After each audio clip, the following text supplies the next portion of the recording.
Actually, since the unholy threesome are here in this room, maybe Simon, you would like to answer.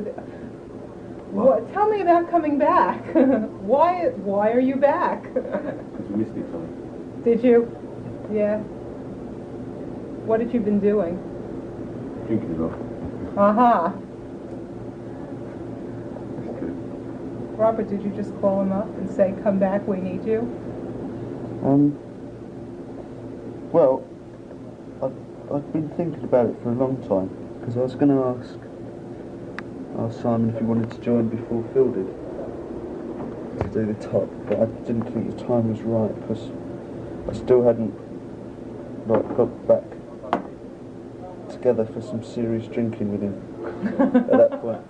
It took another year of various nights out, and then I just, one night, and did I ask you? In the pub? I must have done. You asked me first in the pub and then around the flat as well. Yeah. Oh, that's right. He came up to the flat in London, and then I said, "What do you think of these songs?" It was a bit like the first time round, really, with 17 seconds, because I sort of played with tape, and I said, "What do you think of these?" And Simon said, "I think they're really good." And I said, "Well, how would you like to play them on the record?" But it was because Simon was in another group at the time. It was all very sort of casually done. It was sneakily done. Because at first I was saying, "Well, no, you just play them on the record so that the others didn't get worried," because I wasn't sure about, because like it would have seemed a bit horrible if I'd suddenly said, come join the Cure, because I knew that Simon would say yes. So at first I said, we need a bass player to play on the record, and then I said, what about doing a few concerts? And it's just, I don't know, it's just gone on from there, really. Mm-hmm. Eventually his other group got the hint. Yeah. They came to see us. Oh, did they threaten to break anybody's kneecaps? No, they were all right. Well, out of the 5 of them, 4 of them, one of them's alright, but the others don't like me. The others didn't like me anyway, so it doesn't really matter. Because I did it the first time as well, didn't I? Stolen from the same people. Yeah. Well, that's very stupid of them to have let you come back. Yeah. They should have known. Why have there been so many personnel changes in the band? There haven't really. I mean, it sort of looks like it on paper, I know, but yeah, on paper. Because the first group, I mean, like with Mike, the first recording group with Michael and Lo on it, that lasted for about 2.5 years, and then with Simon and Matthew, that lasted for, a year, but then when Matthew left and when Simon stayed, it was like the same nucleus, and that lasted for 3 years. Mm-hmm. So like in a 5.5 year period, there was only one real change, which was Michael being replaced by Simon, because Matthew sort of came in and then went out again. But then after Pornography, that was when there was a lot of people came and went. But really, the only people who I would consider to be actually in the group, creatively in that time, was Andy. Was the only person, because like on Let's Go to Bed, though, it was just a session drummer, and the Walk was all electronics, just me and Lo, and the Love Cats, and Phil played bass, but he didn't have any part in the writing of the song. And similarly on the top, I played all the bass parts on the top, and Paul just played a little bit of sax. And it was only really after the top that we needed to get a group of people to play the songs live that Phil stepped into the role of bass player. And in that gap, when we were doing one-offs and things, we had a couple of other bass players and various people sort of fitting in and out, but they were never really, they were there as a convenience, really. Would you like it? And just chuck it on the floor. There you go. And so, there isn't really, and now, and Paul was in the very first group anyway.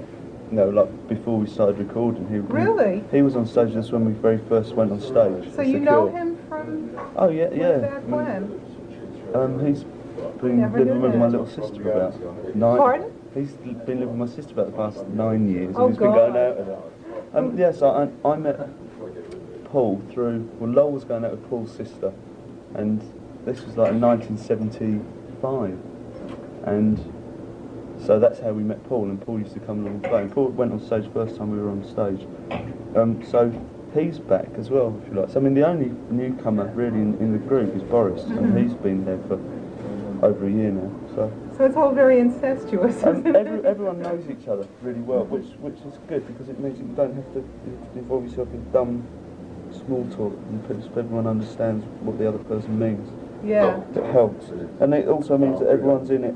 I mean, if you come back to something, I mean, like you know that you know what to expect, you know what it's going to be like, so it also makes it easier for me as well, having people around me that have been there before, because I don't have to sort of like be bothered with any kind of, you know, there's always like an interior sort of politics, which in this particular lineup it isn't in evidence at all. No one except for those on the bottom rung. Listening to the new album, I really almost felt there were lots of things that were sort of reminiscent, not so much thematically but musically of the early stuff. So I really wasn't surprised when I started seeing, you know, the unit that had been there before. I think that was because it was recorded as a group. Which is the first record that we've made for a long time that was actually recorded, you know, and thought out by the people that were going to play on the record, because we went in and we rehearsed all the songs and we did lots of demos for them. And I mean, in that sense, it was more like our early recordings. It was more like 17 Seconds. The recording of 17 Seconds was done like that. Yeah. But since then, we haven't really done anything like that. So that made a nice change as well, because everyone was involved in building the songs up. Whereas before, like over the past couple of years, I've just been saying, right, this is what it is, let's do this. And it was always Robert Smith, not just Robert Smith and the Cure, but Robert Smith is the Cure. I mean, that was, you may not have said it, but you sort of got that impression, you know, reading between the lines the last couple of albums and things. That's sort of inevitable because I mean, I have become, you know, like more well known as, you know, as a person, as a face, if you like. And that, you know, whereas before the Cure was always seen, I mean, right up through Pornography and everything, was always seen as a unit. I was never really that much more in evidence than Song or Love. But since then, a lot of the attention's been focused on me. But I mean, that it had to be like that really, because otherwise there would have been no focal point. You know, because with people keep changing, everyone would get very quickly fed up with out-of-date posters and that, which is why we never put the pictures on the record sleeve as well, because you never know if those people are going to be around. So how do you feel about being a fascist? A fascist? Are you? A despot, dictator. Simon, is he a fascist? Is he a dictator? No, that's because you're sitting right there. Was Hitler the fascist? Ah! Was Hitler a fascist? Bill thinks I'm a fascist because he can't boss me around. He's the fascist. No, actually, I've described him as a moving target, and I think that's probably close to the truth. And Lowell's an unmoving target. Yeah. Languorous over there. How do you feel being a pop star? You are, I mean, God, there were these fans clustered around asking for autographs. That didn't happen in 1980. No, again though, it's happened so gradually that it isn't something, it's not like instant. I mean, I'd be much more thrown by it if we were to have had instant success. I mean, I would have hated it really. I mean, I'm really glad that I've experienced like the way that we've progressed to this point, because we've actually seen the other side of things. We've seen like more what I'd call like the real life side of being in the group, where you actually meet all the people that you're playing to, and it remains small enough for you to know exactly what you're doing. You see where you are, and so I mean, like now, I mean, I never get to see anywhere where I go. But so I'm glad that I saw it the first couple of times around when no one wanted to do interviews with us, and no one wanted us to, you know, to pose for photos. So we had a lot of time to do other things. So it was more that, you know, the group was like part of what was going on, whereas now it's all that goes on, particularly when we're on tour, and I'm much more aware now of being someone who people look at, but it doesn't really register as much as it seems to on other people. Everyone seems to think that I mean, I'm not really that aware of it. That's what I'm trying to say. It doesn't register at all. I always think of myself in the third person whenever it happens. I was sort of like, or like yesterday coming out of Tower Records and there's people like screaming and trying to grab hold of you, and I think it's happening to someone else. And so that's how I cope with it. Because I've always felt, correct me if I'm wrong, that just you as a person would not particularly be at ease with the idea of being, quote, famous, whatever, one means by that. I mean, you can have a politician who's famous or a movie star who's famous, but it's still that sort of, that inability to have a life when you want to. Yeah, but it's something that, I mean, I suppose that it's a decision that he made. It was obvious that we were going to be more successful when we did things like the Love Cats. I mean, so I knew what was, what was about to happen, if you like. I think some of it was really born out of a frustration with what we were doing wasn't getting heard enough. So we had to do something that would make us more obvious and expose us more, so that then people would be drawn in, and then you've got, then we've captured people then. And to do that, you have to do more. You have to deal with the media more, and therefore I had to become something which I'm not really. I mean, I do really think of myself. I mean, I've definitely got a split personality. I'm very different depending on my situation. So not that different really, but I'm more garrulous when I need to be. I'm much more obvious now. I used to be not really shy, but much quieter, whereas now I'm not so much. Because I found it's the only way to cope really, is just shouting back at people. What would a typical day be like for you when you're not working? Like when you don't have to be involved with any sort of business type of things? Those days are very few, unfortunately. Most of the time is spent dealing with some aspect of what's going on to do with the Cure or me in various parts of the world, like anything from press to artwork to just sorting everything out. Because I want to retain complete control over what we do, it means that I have to spend a lot of time doing it. I could relinquish it, but then I'd probably go unhappy with the finished result, and therefore it would actually make my time, I'd just spend my time off fretting.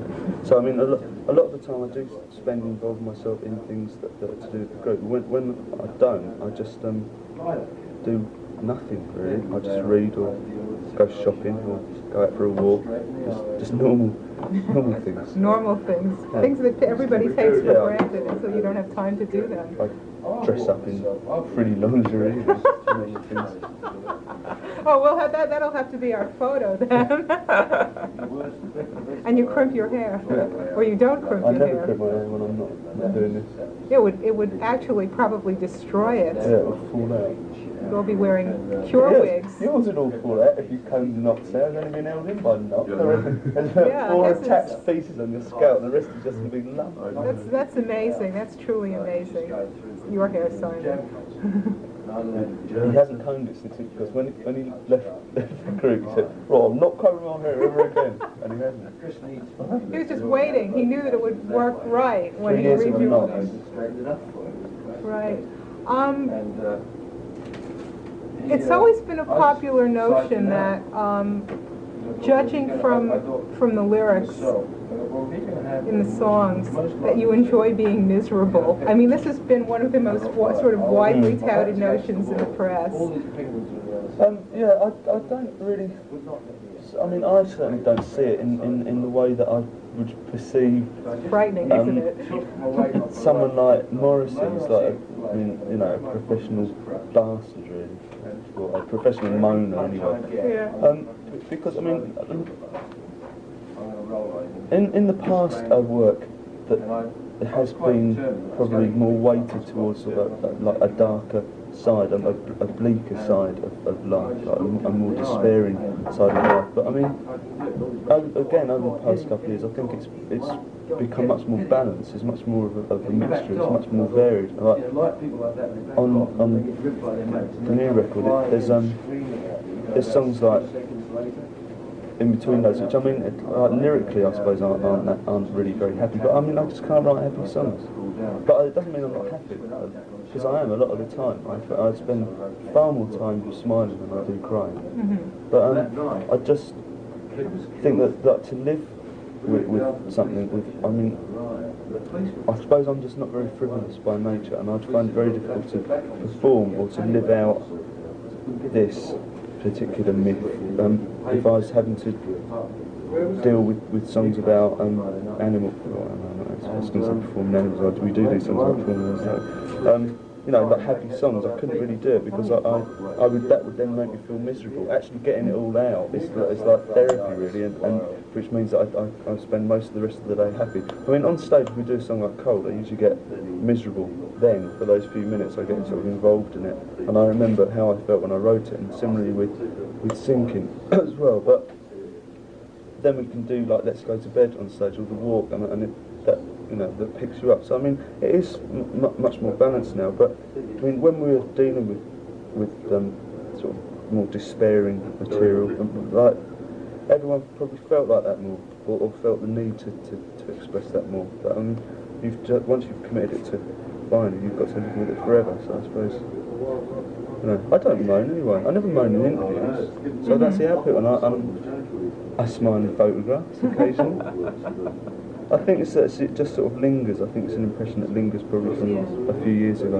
Well, I was just thinking, there are a lot of the songs that you've written have been about you either sense that there's a state of loss going on, or that you're afraid of loss, and yet I know that you, like for instance, had a very stable relationship for a very long time, so you haven't lost anyone. But there's stable in there. I mean, is it the possibilities? I mean, are you one who thinks of the possibilities? I mean, what do you...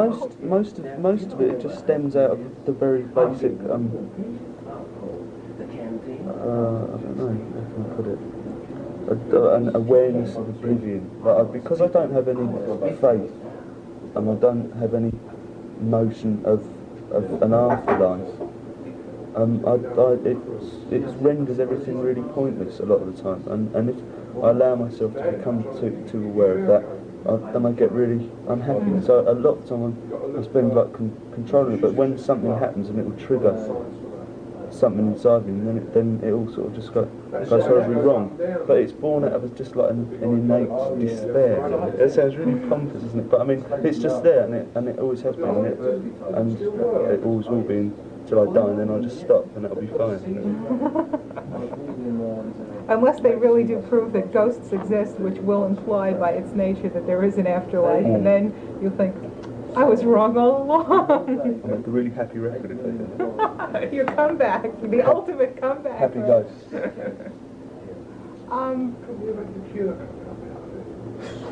There have always been sort of what have been considered, I mean, in serious terms, not in terms of typical pop songs, like, you don't mess around with sex, and you don't mess around with religion, and the third one was always you don't mess around with politics. Those are things you don't talk about in polite company.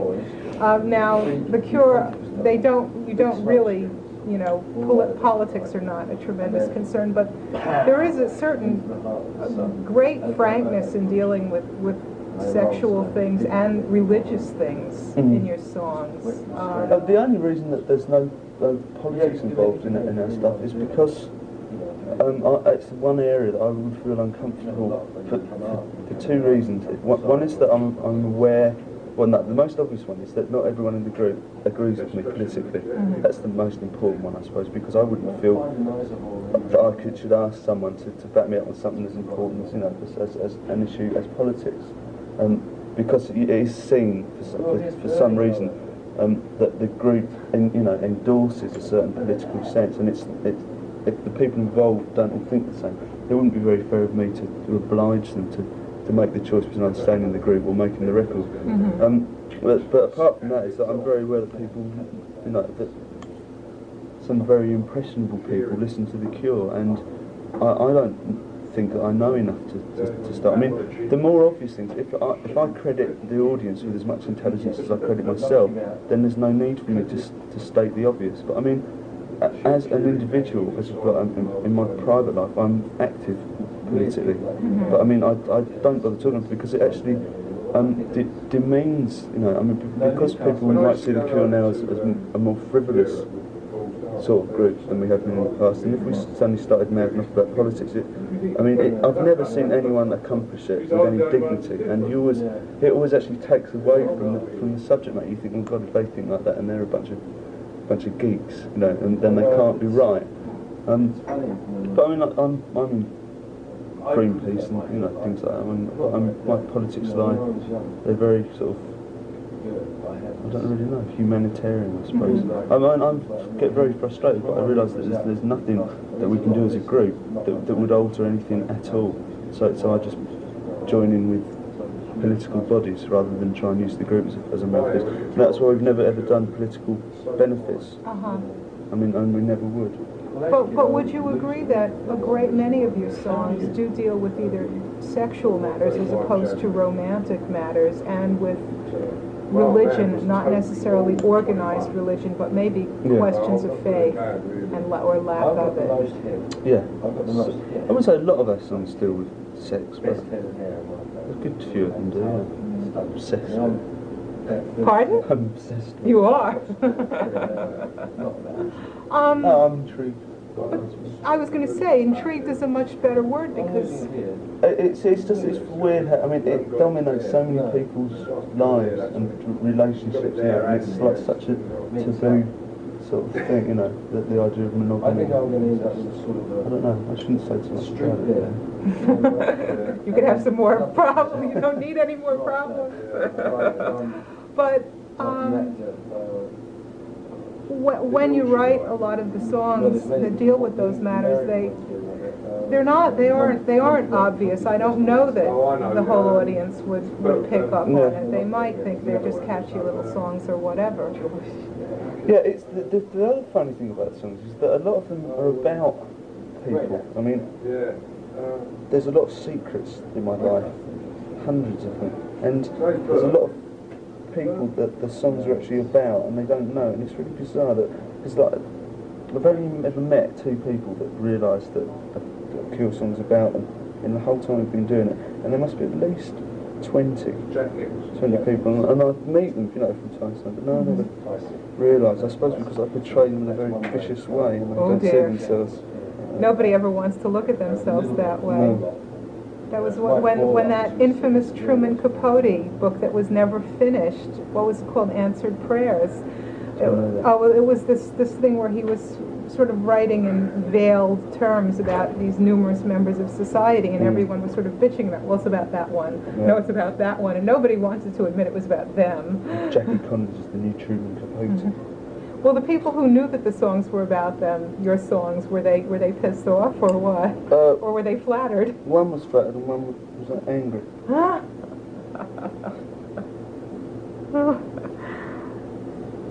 Do you think that the audience, especially the larger audiences that you're getting now, understand what your songs are about? I'm not sure that I do all the time. Understand that's it's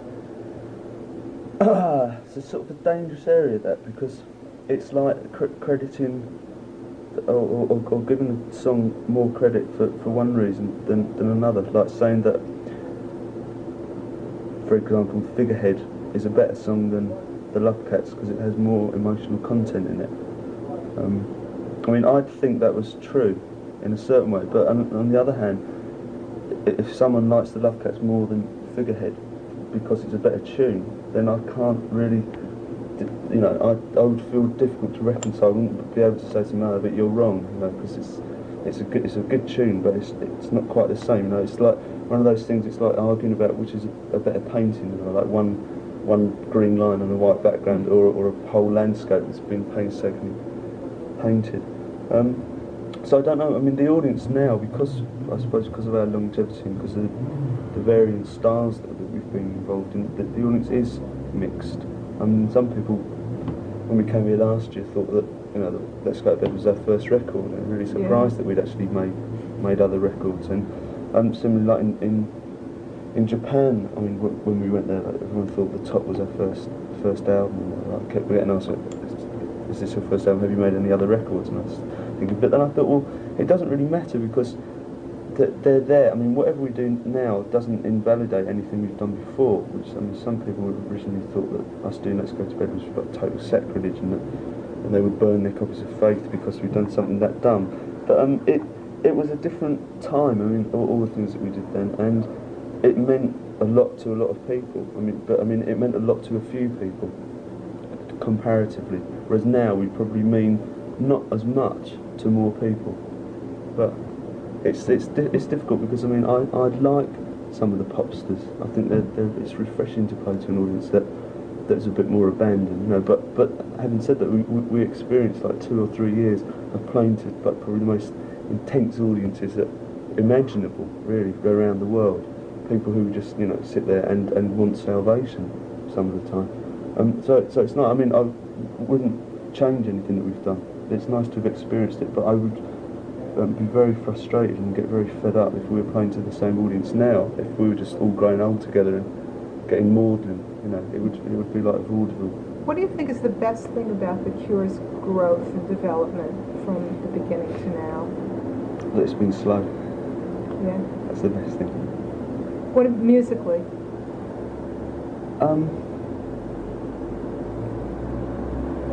I don't ever see it as developing in a linear way, or like chronologically. It's because like the new record could quite easily be interchangeable with Three Imaginary Boys in a funny way. Yeah. So I mean, in some sense, it hasn't changed at all. I mean, the attitude to it really hasn't changed. And musically, we're probably more accomplished. I mean, what we do is more accomplished now. I mean, I'm much more picky now about things because I can afford to be. But I still think it's as spontaneous. It still sounds as fresh. No, which is good that I could say that about like however many albums we've made, like 6 or 7, I don't know. That it still sounds like the first one. Mm-hmm. It's just really good because most people when they get to the third album, they sound bored. When you think of your earlier material, I know a lot of people are very unhappy when they've made a 7th or 8th album or whatever, and they go, oh, well, the first 3 were just... No, I never really liked the first one, ever. For various reasons, production was one of the reasons. Some of the songs were a bit light. I thought they were good ideas, but they weren't. I mean, it was supposed to be minimal, but some of the words to some of the songs are laughable, like Object and things like that. But I mean, at the time it was different. It worked. It had had impact. But I mean, I think all the other ones are brilliant, with the exception of 1 or 2 songs on various records. I think. I mean, Pornography is still it's my favourite. It sounded before like a lot of the students were, immediately going to sort of go running home and put on their copies and see what you meant. If I may interject, I'd say that the most apparent thing about the first 7th or 8th album is the change in Robert's voice, because if you listen to the first album, he sounds about 10. He sounds about 10. Yeah, my voice is much better now. There's always inherent foibles in first albums. If first albums are not flawed, they're never going to be better. Your voice has gotten much stronger. I mean, I'm much more. I'm just able to sing better. I mean, I feel I used to just sing like I talked, and I couldn't do anything else. Whereas now I can change it, but not very much so. But but I mean, you keep a lot of power in it without showing any kind of strain. It sounds better. Yeah. I would guess, and I could be wrong, but certainly from looking at the MTV playlists in Billboard, because I don't live in an MTV area. I live in one of the parts of... No, 4/5 of New York is not cable access. We do not have cable access. It's thoughtful. you know, where anybody who's not in Manhattan is discriminated against if you live in New York City. But there was airplay on MTV, on the videos on this, and I think probably more so than on the last bit. I don't know how much video has had to do with The Cure finally making some sort of, dare we say, mainstream breakthrough in this country. And how do you... I think it's obviously had a lot of impact, really. I mean, since we've been making videos with Tim Pope, that they've been seen. But then, having said that, when we were making videos for 10, 15 and things, I mean, there was nowhere where they could be seen, because there's no such thing as music video channels. But again, I mean, I don't actually. I mean, I could never watch MTV. I've watched it once in my whole time, but all the times I've been in America, I've watched it once for about 2 hours, and it drove me around the bend. It's a cat. But I mean, it's there, so I mean, you might as well use it as everyone else does. So, I mean, I'd rather see our videos on there than Billy Joel or Barry Manilow or something. So, I mean, that's why we make them. It's just like, you know, it's the same as making good records as opposed to bad records. But if they get heard, people might realise that they are good. And if you see a good video, I mean, it just makes a change. Like, if you like that sort of thing. I mean, I think our videos now are funny, and they communicate something more than people posing about trying to get you to buy their record. I mean, they do have an element of like invention to them, because like Tim Pope is really clever to communicate something more than a group just like saying, you know, here we are and this is what we do. I mean, that's what's so boring about MTV, is that it's just like just a rerun of the same tired old, you know, video effects with just like with slightly different faces and people just singing the same song. It must have taken some doing to find a director who sort of was compatible with your own particular aesthetic vision. It was completely the opposite to and like at the time we'd been making videos, and I wanted us to make like art videos, and what was happening was we were getting like second-rate people doing our videos who were compromised probably to a degree by me through what I wanted. I didn't want us to be seen to be, you know, pop, and so I wanted something that had a bit more substance. I remember that show at the Hammersmith Odeon that opened up with that film. Yeah, Carnage Rises. Yeah. But the thing was that they were like halfway. They weren't one thing or the other. They were like bad pop directors making a video with a group that was unwilling to perform. You know, I mean, we just used to stand there and hate it. Whereas with Tim Pope, I mean, he came along and like, because I had a conversation with Lawrence, and I said that I wanted us to when we didn't record Let's Go to Bed and we were going to do the video, I wanted something that would make us look stupid, so that it would totally throw people's impression of what the Cure were like and to go against everything that people thought that we were like. So we wanted someone who would bring out that element of stupidity and sort of humour that we thought was, you know, would throw people. And Tim Pope he'd made the Soft Cell video, which I thought was really good, the first one, the second one. And so we met him, and as soon as I met him, and it was obvious that we were going to get on, because he's just demented. First, and he was wearing the most horrible shirt imaginable, so I thought, this is our man. If he can wear that shirt, he's got to be able to make good videos. That was the only video that was actually storyboarded as well, wasn't it? Yeah. All the rest of them, he leaves a lot of what happens, you know, just on the day to what everyone does. It's good though. I mean, he's good. He's the only person I've met.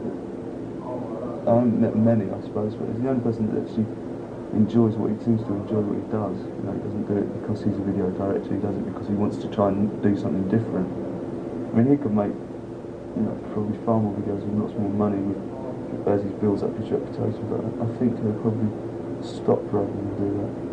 Could you foresee putting out a long-form video along with an album? I mean, where the two of them would be done together? I want to do a video with Pat that with other people probably that would be like a set of visuals, and the music was written with, you know, or for, in conjunction with what you were seeing, so that it wasn't a promotional tool for anything. It was there as, you know, as entertainment in its own right, like Koyaanisqatsi or something like along those lines. But to do it with different artists, so there wasn't just us, like a compilation of interesting directors coupled with people who make interesting music, and that would be nice to do. I don't like the idea of doing it to an album, because I still have got like an old-fashioned idea that you should listen to records and have your own pictures, really. I mean, that's what I don't like about videos, that, you know, because you associate, I mean, people associate every song that with the video, and it's sometimes it's, you know, if you don't get across what you want to, like with The Walk, I didn't like that video very much, but people always think of that when they hear The Walk, and it sort of spoils it, because I do as well. I see little images of me looking stupid in a paddling pool, and it spoils a lot, because the actual song was about something that was quite close to my heart, and it sort of spoils it a bit for me. Next year is really going to mark 10 years since the group first came together. Yeah. Does that frighten you, of sort of going into your second decade? It surprises me. We're not going to be retiring my 10th anniversary, everyone knows that. Have a farewell show next December. I'm laughing, it's true. I didn't really think when we went on stage in 1960 we'd be going on stage in 1986. No, I don't think I ever entertained that. I imagined I'd still be doing something, you know, but I didn't think it would be as a performer still. So I guess my question is, what do you want to do when you grow up? Be a train driver. No, I don't know. I don't think I'll ever grow up. I'll just die. One day I'll just die, and I've never grown up. I'm growing up now anyway. I was growing up when I was 10, right? This is it, I'm afraid. I don't grow up anymore. I'd just like to, I don't know, I'd like to just keep doing something that entertains me, really. I wouldn't do this. We definitely won't be celebrating our second decade. Yeah, it's very hard for me to imagine sort of, you know, the Cure being in the position of the Rolling Stones, of, you know... Can you imagine Lowell at 40? Jesus.